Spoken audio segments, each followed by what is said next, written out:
All right, so if you're going to remove this headlight mount, there's going to be 4 different bolts. They're size 10 millimeters that you're going to have to remove. So there's one in the front, there's one back there that you'll have to take a ratchet and go that way. There's one right here, and you've got to come this way to get that one out. And there's another one right here. So I'm going to show you which tools I use to get these out, but you will need a 10 millimeter of some sort. All right, the first one I'm going to remove is this front one here on the inner side. You'll just need a 10 millimeter socket, short socket.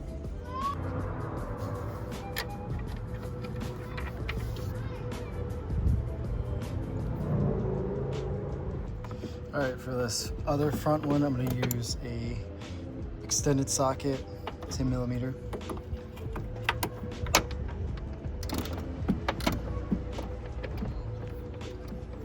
For this one right here, I'm gonna leave it in there. You can kind of see that it's dangling, but it's not attached. I just didn't want to get the washer dropped down there. And I'm gonna leave it aligned into that hole right there. For this one, you're gonna want an extended wrench. So you can kind of see my extension. It goes right there on the nut.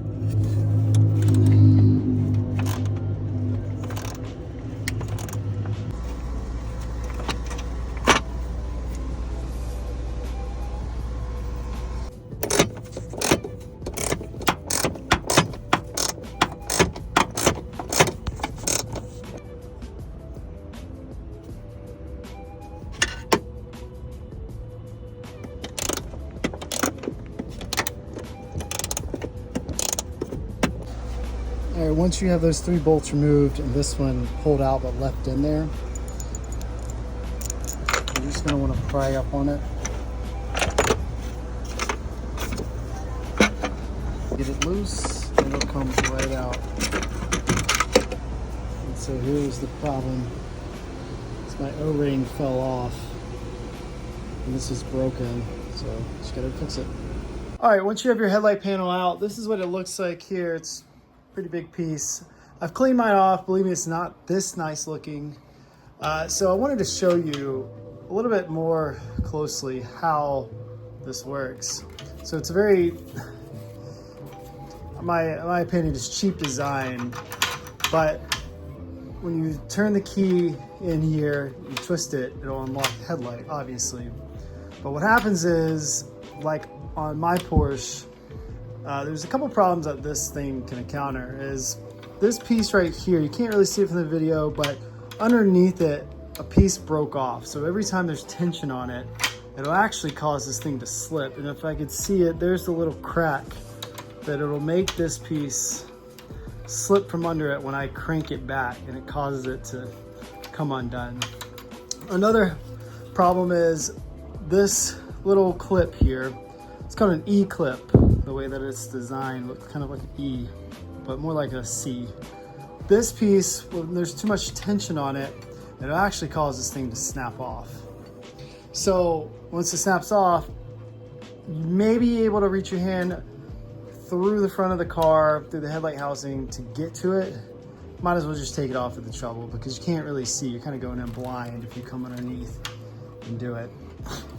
So that's 2 of the failure points there. So I'll show you the piece I made, nylon carbon fiber here, very strong. And it should hold up a lot better than these, which are made out of, I think they're, if I see it, it says PA on it. So we're gonna go through how I changed it out today. You don't need any special tools. You don't really need your clip install and remover tool. I didn't even really use this. I just have it for other projects. But what I like to use is this little tiny screwdriver. Look how tiny that head is there. The reason being is, best case scenario is that your E-clip is I would like to say facing inward where the opening is. Best case scenario is that, because you don't have to slide an E-tool or anything like that to pop it off or twist it to the side. But what I can do is, mine's facing this way, so I can just take my screwdriver here and slide it right off.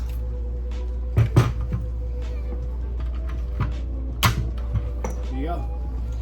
And so I could reuse this if I wanted to. If not, if you lose your E-clip, they are the size 5mm, just for comparison there. So 5mm E-clip is what you'll have to, there's many on Amazon you can just buy, but that's how you replace it. I'm just gonna reuse mine. So once you remove the E-clip, just like that, here's my broken part. There's a little chunk, if it focuses, that's taken out of it, which will cause that locking mechanism to slip. Here's my version of it. Almost identical. So we're gonna install it on, simply as put. Make sure you slide that in there. Just so I can pull it out and do it for you. It's a really tight fit, nice, no slipping.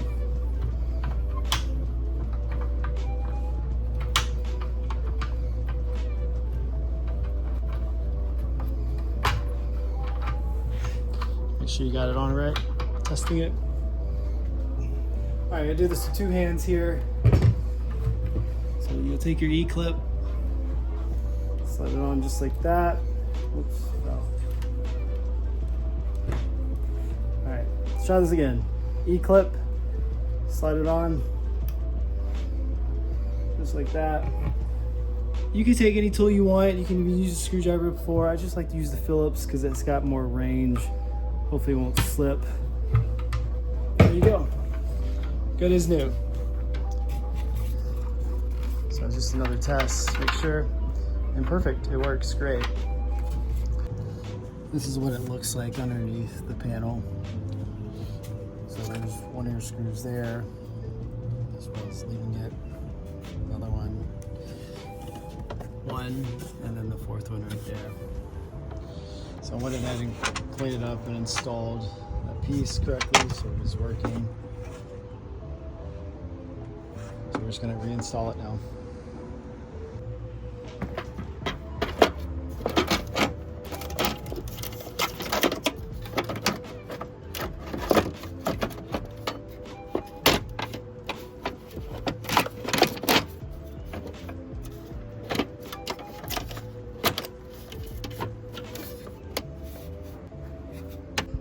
Just using a deep socket here, we're going to do the front exterior bolt. You want to tighten this down so you really can't move it anymore, and that bolt will wedge itself between the mount and where it's screwed into. But don't over tighten it, just make sure it's just really tough and you can't slide it.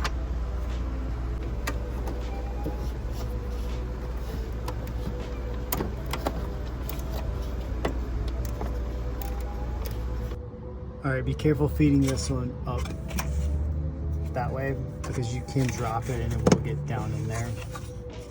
So just pull this plug back from there and you'll be able to slide your hand up underneath and feed it through that hole.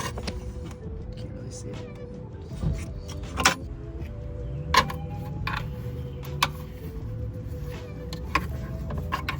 This one's a little tricky to get up there.